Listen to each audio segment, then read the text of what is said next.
Assalamualaikum warahmatullahi wabarakatuh. Perkenalkan, nama saya Amalia Laili Magfiroh, NIM E2019-2024 dari Prodi Ekonomi Syariah 5. Di sini saya akan berikan tanggapan dari penjelasan Bapak Abdul Wadud Nafis mengenai puncak kemajuan peradaban Islam pada masa pemerintahan Abbasiyah, di mana beliau ini menjelaskan bahwasanya Abbasiyah ini didirikan oleh Abdullah As-Saffah Muhammad Ali bin Abdullah bin Al-Abbas, di mana latar belakang pendirian dinasti ini dikarenakan Abbasiyah ini merasa lebih berhak memimpin umat Islam dibandingkan Bani Umayyah. Karena apa? Karena mereka itu keturunan dari Bani Hashim yang secara nasab lebih dekat dengan Nabi Muhammad. Nah, sehingga tiga poros utama dalam mendirikan dinasti Abbasiyah ini, yakni Humaimah atau Yordania yang dijadikan sebagai pusat perencanaan, Kufah atau Irak sebagai kota penghubung, dan Khurasan sebagai pusat gerakan praktis.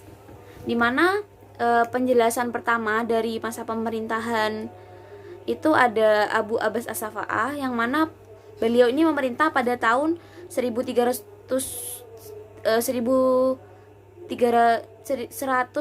sampai 136 Hijriah, di mana beliau ini adalah khalifah pertama yang mendapat gelar As-Safah atau pengalir darah, karena ia ini sebagai pengancam bagi orang-orang yang menentang khususnya Bani Umayyah, di mana Kufah itu merupakan pusat gerakan Abbasiyah yang selanjutnya meninggalkan Kufah menuju daerah Anbar, sebuah tempat pinggiran sungai Efrat yang dikenal Hashimiyah sekarang, yang dijadikan sebagai pusat pemerintahan.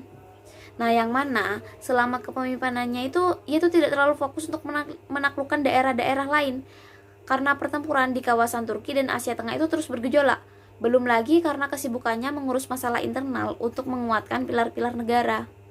Nah, pada saat itu ia itu meninggal di kota Hashimiyah karena sakit, yang mana beliau ini usianya tuh masih 33 tahun. Nah, sebelum beliau meninggal, beliau tuh menunjuk saudaranya Abu Ja'far Al-Mansur untuk menggantinya, seperti itu. Yang kedua ada Abu Ja'far Al-Mansur yang memerintah pada tahun 136 sampai 158 Hijriah, di mana beliau ini memindahkan ibu kota dari Damaskus ke Hashimiyah, yang kemudian pindah lagi ke Baghdad. Nah, lalu beliau ini membentuk lembaga protokol negara dan sekretaris negara, lalu membentuk kepolisian negara dan membenahi angkatan bersenjata, dan mengangkat sejumlah personil untuk menduduki jabatan di lembaga eksekutif dan yudikatif, di mana pada saat itu di bidang pemerintahan terbentuk tradisi baru yang mengangkat wazir sebagai koordinator departemen. Nah, beliau itu menunjuk Muhammad bin Abdurrahman sebagai hakim dan menambahkan tugas jawatan pos untuk menghimpun seluruh informasi yang ada di daerah-daerah. Nah, para direktur jawatan ini bertugas untuk melaporkan tingkah laku gubernur setempat pada khalifah. Nah, dan beliau ini juga menaklukkan kembali daerah-daerah yang melepaskan diri dari pusat pemerintahan. Nah, yang ketiga ada Abu Ja'far Harun Ar-Rasyid, yang mana beliau ini memerintah pada tahun 170 sampai 193 Hijriah, di mana beliau ini melakukan besukan-besukan dan sangat memperhatikan ilmuwan dan budayawan.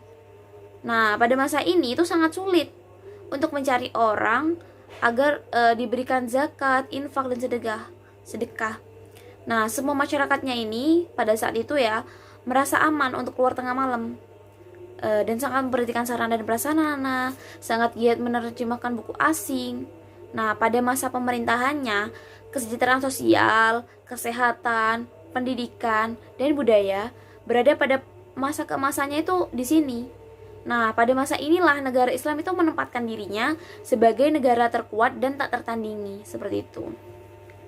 Nah, yang keempat ada Abu Ja'far Al-Ma'mun, yang mana beliau ini memerintah pada tahun 198 sampai 218 Hijriah, yang mana perkembangan pada masa Abu Ja'far Al-Ma'mun ini, pertanian ini sangat pesat.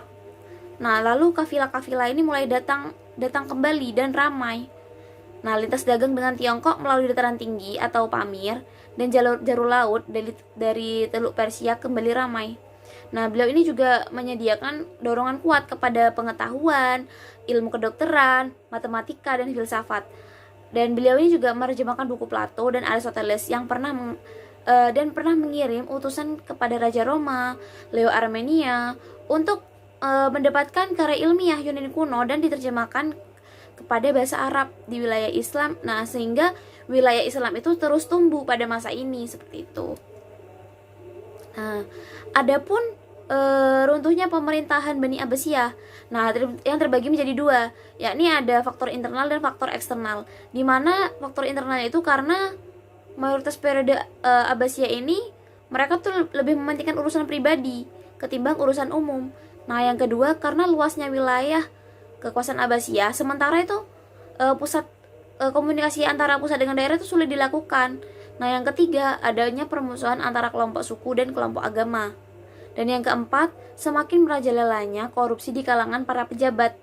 Dan yang kelima itu, karena semakin kuatnya pengaruh keturunan Turki yang mengakibatkan kelompok Arab dan Persia ini menaruh kecemburuan sosial atas posisi mereka. Nah, sehingga mereka itu iri. Nah, adapun faktor eksternalnya, yakni terjadinya perang salib yang berlangsung dan menelan banyak korban. Nah, yang kedua, penyerbuan tentara Mongol di bawah pimpinan Hulagu yang menghancurkan Baghdad. Dan hal inilah yang menandai akhirnya dari dinasti Abbasiyah. Dan yang ketiga itu munculnya kerajaan Safawiyah di Iran, kerajaan Utsmani di Turki, dan kerajaan Mongol di India. Sekian